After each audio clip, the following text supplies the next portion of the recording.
Tu crois que te lancer en freelance, c'est un saut dans le vide. Tu quittes ton CDI, tu dis au revoir à ton salaire fixe et forcément, tu croises les doigts pour que ça marche. Je le reconnais, ça peut être un petit peu flippant. Et je vais te montrer aujourd'hui, grâce à mon iPad, comment quitter ton CDI et lancer ton business de freelance rentable en moins de 6 mois. C'est parti! Donc imaginons là qu'il y a notre petit bonhomme qui est au bord de notre falaise et qui doit justement arriver à l'autre falaise vers la liberté. En fait, en réalité, c'est pas un saut, c'est un pont à construire. Et dans cette vidéo, je vais te montrer comment construire ce pont étape par étape, pas à pas, sans te cramer et surtout sans démissionner du jour au lendemain. À la fin de cette vidéo, tu connaîtras la compétence sur laquelle miser, tu verras comment trouver tes premiers clients et surtout, tu sauras exactement comment faire dans les 6 prochains mois pour quitter ton CDI sans risque. Mais avant ça, il faut qu'on parle d'un truc. Pourquoi 90% des gens qui veulent se lancer partent dans la mauvaise direction? Et bien souvent, en plus, ils se plantent. Je vais te montrer ça maintenant et peut-être que tu vas te reconnaître. Souvent, les gens, quand ils veulent se lancer, ils veulent soit lancer une franchise, se lancer un e-commerce parce que c'est tendance sur les réseaux sociaux, ou soit carrément être freelance. Sauf que souvent, il va falloir justement mettre du capital de départ. On n'a pas forcément les compétences pour se lancer. La liberté de temps que justement on va avoir grâce à notre business, souvent elle est limitée et le risque il est plus ou moins important. En e-commerce, il va falloir justement investir dans le branding, dans justement les publicités pour faire connaître votre marque, peut-être même des influenceurs avec les partenariats. Il va forcément falloir un capital de départ. Bien évidemment, il va falloir aussi apprendre des compétences marketing qui sont accrues. En revanche, si vous arrivez à mettre en place les 2 premiers critères, oui, votre liberté à vous en termes de temps va être beaucoup plus importante qu'avant. Par contre, le risque, lui, est très élevé parce que même si vous faites du bon marketing, ça se peut que jamais vous rencontrez votre marché. Alors qu'en freelance, et c'est ça que je me répète, c'est que vous n'avez pas besoin de capital de départ, vous avez déjà une compétence, vous, en tant que salarié, vous allez avoir énormément de temps pour vous parce que vous allez pouvoir choisir vos clients et le risque est très limité. Tout simplement parce que vous lancez simplement une entreprise basée sur vos compétences. Alors peut-être que le freelancing, c'est pas vendu comme la chose la plus sexy, c'est pas forcément le truc qu'on monte sur YouTube avec des Lamborghini, mais c'est le modèle le plus rentable et logique quand on a 0 capital de départ et une vraie compétence pour atteindre la liberté. Celle que je te rappelle que tu cherchais quand tu voulais lancer un business. Et entre toi et moi, ce que tu veux, c'est pas un business qui brille. Tu veux un business qui tienne debout dès le premier client. Et en fait, il y a un autre mythe qu'on t'a vendu, c'est que tu crois que pour réussir dans la vie, il faut suivre ta passion et monétiser seulement ce que tu sais faire. Sauf que c'est faux. Ce qu'il te faut, c'est une passion magique. C'est un truc que tu sais déjà faire, que le marché attend et que tu peux faire en freelance. Et quand à l'intersection de ces 3 cercles, c'est là que va se retrouver ton super pouvoir. Je te donne un exemple. Imaginons que tu es RH. Tu sais repérer des profils, tu sais évaluer une candidature et tu sais faire passer des entretiens.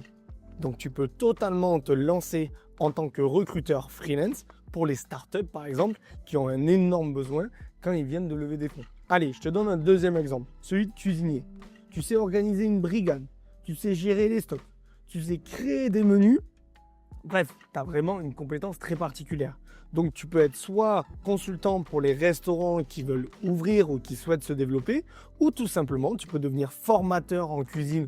Tu peux vendre des formations en ligne, par exemple, à des particuliers ou carrément à des professionnels. Encore un exemple parce qu'il me tient à cœur, parce que je suis issu du marketing, chef de projet marketing. Tu sais gérer des campagnes, tu sais faire des briefings, tu sais gérer des prestataires. Donc, tu peux être totalement chef de projet externalisé. Il y a beaucoup d'entreprises qui recherchent justement des compétences marketing et qui savent justement un peu toucher à tout. Donc, le chef de projet externalisé, c'est quelque chose que moi-même je vends encore. C'est très, très recherché. Ou carrément, tu peux lancer dans une compétence beaucoup plus spécifique qui est par exemple le traffic management. C'est la gestion des publicités en ligne, il y a le funnel building, le copywriting. Si tu as des compétences dans ces domaines-là, c'est totalement un business que tu peux lancer en tant que freelance. Allez, je te donne un dernier exemple, c'est analyste financier. On peut se dire que dans cet exemple-là, ça va être beaucoup plus dur de se lancer en tant que freelance. C'est souvent ce que les gens y croient, alors que pas du tout. Tu as appris à faire des reporting, tu as appris à faire de l'analyse, tu as su faire justement de la prise de décision. Et ça, les PME qui ne peuvent pas se payer des analystes financiers, elles peuvent justement te payer tes prestations pour justement avoir ton retour et faire des meilleures justement prises de décision au sein de leur entreprise. Et dans un autre cas, c'est tout simplement, chez les startups, etc., devenir CFO externalisé. Ils ont besoin d'un CFO qui gère justement toute la partie finance de leur entreprise. Et donc ça, c'est un véritable besoin qu'il y a sur le marché, que ce soit pour les entreprises, devenir CFO externalisé, parce que les gens ne pourront pas vous payer un poste à part entière en tant que CFO. Peut-être que c'est même pas ouvert chez eux, mais c'est quand même des décisions qu'ils ont besoin de connaître. Donc, c'est un métier qui existe et je connais des gens qui font ça, qui sont CFO externalisés pour les entreprises. Alors là, je t'ai donné un maximum d'exemples. C'est pour que tu imagines un peu ce que tu pourrais faire toi de ton côté, que tu commences à imaginer quelles sont tes compétences. Mais sache que nous, on utilise un robot au sein de indépendant.co où on lui note tout ce qu'on a fait, un peu notre CV, on peut même lui donner notre CV. Et en fait, il va nous sortir justement tout le déroulé de ton positionnement, de ton offre irrésistible, etc., etc. Et je te mets justement à l'écran pour que tu vois un petit peu la puissance de ce robot et qu'aujourd'hui, grâce à l'IA, en 2 secondes, on peut identifier ta compétence et en créer une offre. Donc tu l'as compris, tu n'as pas besoin de diplôme en plus. Tu n'as pas besoin d'attendre 2 ans. Ce que tu cherches, tu l'as peut-être déjà dans ton job actuel. Il suffit juste que tu apprennes, toi, à te repositionner. Donc maintenant que tu as identifié ton super pouvoir, voici le plan d'action en 90 jours que tu peux mettre en place. 1. Du jour 1 au jour 30, tu vas venir clarifier ton offre. Tu vas pouvoir faire l'audit de ta compétence. Ensuite, tu transformes ce que tu sais faire en résultat concret pour quelqu'un. Sur LinkedIn, tu identifies les personnes qui ont un véritable besoin et justement, tu essaies de rentrer en contact avec eux. L'objectif de tout ça, c'est obtenir des retours, de l'intérêt et peut-être même ton premier prospect qui peut se convertir en client. Donc là, il faut que tu définisses une offre claire, plus avoir un premier signal du marché.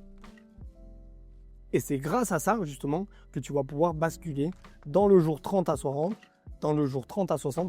pour pouvoir signer ton premier client. Donc, tu vas devoir ici construire un message qui soit le plus simple possible. Ensuite, tu vas contacter des gens, attention, en mode humain, pas bourrin. Il faut justement, il y a plein de techniques par rapport à ça qu'on propose dans indépendant.co. Et tu proposes un accompagnement de freelance ou une mission test. L'objectif là, c'est de signer ton premier client, de mettre de la validation de ton offre sur un marché, avoir de la preuve et de la confiance. Et plus tu auras ça, plus ton business va grossir. Et du jour 60 à 90, il va falloir structurer et se projeter. Pourquoi? Parce qu'on va aller chercher les premiers 10 000 euros par mois de chiffre d'affaires.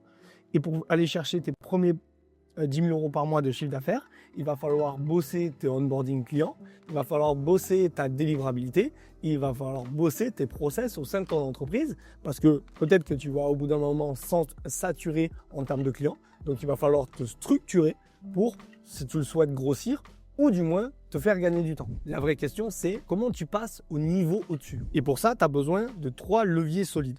Donc ça, on l'a dit, une offre béton. Il va falloir absolument que tu choisisses un canal qui soit le plus simple possible.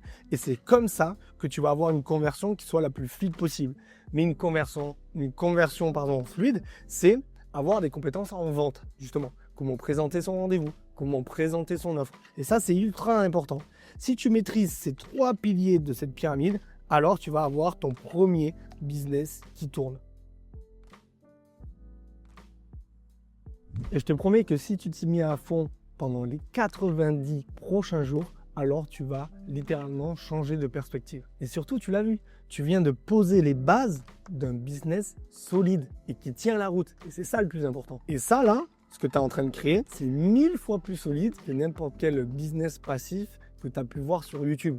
Parce que là, tu as véritablement mis des barrières à l'entrée à ta compétence et à ton business. Donc maintenant que tu as une offre, un client et un système simple, la vraie question c'est comment tu peux quitter ton CDI en France. Parce que non, on n'est pas là pour faire les fous. Je ne te dis pas de quitter ton job du jour au lendemain. C'est catastrophique parfois et ça peut te mettre en danger. Le but, c'est de ne pas stresser et que ton cerveau soit totalement focus à ta reconversion professionnelle. Nous, ce qu'on veut, c'est une transition intelligente entre le CDI et le freelancing. Tant que tu restes salarié, sache que tu peux cumuler avec le statut de micro-entrepreneur. C'est quelque chose qui est totalement légal. Et là, le mieux, c'est que justement, tu construis ta base de clients en parallèle de ton salariat. Ça va te permettre justement de que tout doucement, en fait, tes missions remplacent ton salaire et voire le dépassent dans beaucoup de cas. Si tu as besoin de plus de temps pour justement créer ton entreprise, il y a un dispositif en France qui te permet d'avoir le chômage et la création d'entreprise. C'est-à-dire que c'est le dispositif création d'entreprise chez France Travail où vous allez pouvoir percevoir votre chômage. Deux possibilités à ça. La première possibilité, c'est justement d'avoir une rupture conventionnelle avec son employeur, mais parfois elle est refusée, ça a été le cas de ma compagne, et elle a fait un dispositif de démission reconversion, où en fait on fait valider son projet de création d'entreprise à un CEP, et ça vous permet d'avoir le petit papier que vous allez pouvoir présenter à France Travail pour toucher votre chômage en parallèle de votre création d'entreprise. La troisième possibilité pour vous sécuriser, il existe le portage salarial. En gros, c'est t'es freelance, mais tu as le statut de salarié. Et ça, il y a plusieurs boîtes qui le font, comme Jump, que j'aime beaucoup, avec qui on a un partenariat. C'est vraiment utile pour bosser avec des grosses boîtes et te sécuriser au début. Donc si tu as envie de garder justement ta cotisation retraite, etc., ben c'est totalement possible avec le portage salarial. Et des fois aussi, dans certains cas, ça optimise le revenu qu'on va percevoir. Et tu l'as compris si je te dis tout ça, c'est pour avoir une sécurité psychologique. Si on revient à notre schéma du début, tu ne sautes pas. Tu construis bout à bout les briques vers ta liberté, ton pont qui va te construire justement vers ta liberté professionnelle grâce au freelancing. Et ce qui est beau avec ça, c'est que tu n'as pas besoin d'être un génie, tu as besoin d'un plan. Ça, je te l'accorde. Et ce plan, tu peux le construire maintenant avec les bons outils, le bon accompagnement. Et c'est le cas avec indépendant.co. Les personnes qu'on accompagne se disent souvent « mais est-ce que je vais y arriver tout seul ?» C'est exactement pour ça que j'ai créé indépendant.co. On t'aide à identifier ta compétence monétisable, notamment grâce au robot d'intelligence artificielle qui va repérer ta compétence, ton positionnement et créer ton offre, ainsi que ton prix, etc. Plein de choses. Il rédige même tes messages LinkedIn. Grâce à ça, on va justement créer une offre claire. Et bien évidemment, on va aller chercher tes premiers clients ensemble, même si tu n'as pas de réseau au départ. Sauf qu'une fois qu'on t'a trouvé tes premiers clients, le but, c'est justement de structurer tout ça et je serai là pour t'aider à le structurer. Et surtout, tu n'es jamais seul. Chaque semaine, on bosse ensemble les coachings collectifs. Tu as un expert comptable qui crée gratuitement ton statut pour toi. Tu as tous les templates, les scripts, comment vendre, bref, tout est à ta disposition. Surtout que même les élèves trouvent des nouvelles ressources et les met à disposition de la communauté. Donc c'est cool pour ça. Et surtout, dernier point, tu as accès à un bootcamp en présentiel. C'est 2 jours avec l'équipe d'indépendant.co, dont moi, où à la fin de ces 2 jours, tu vas comprendre exactement ton plan d'action sur les 3 prochains mois. À la fin de ces 2 jours, je te promets que tu n'auras aucune question et que tu sauras exactement qu'est-ce qu'il faut faire dans ton business actuellement. Et en plus de ça, on offre une garantie à tous nos élèves. S'ils n'arrivent pas à signer leurs clients dans les 6 prochains mois, on prolonge l'accompagnement intensif de 6 mois supplémentaires. Donc si tu as un projet de te lancer en tant qu'indépendant freelance, je t'invite à en discuter avec moi au téléphone. Tu as le lien dans la description, tu prends directement rendez-vous avec moi et comme ça on peut échanger déjà sur tes compétences que tu as ou que tu ne penses pas avoir. On va pouvoir les identifier ensemble et pouvoir concrètement structurer ton premier business qui soit pérenne dans le temps. Et si tu n'es pas encore prêt, je t'invite à t'abonner parce qu'il va y avoir plein d'autres vidéos au sujet du freelancing et je pense que ça peut t'intéresser.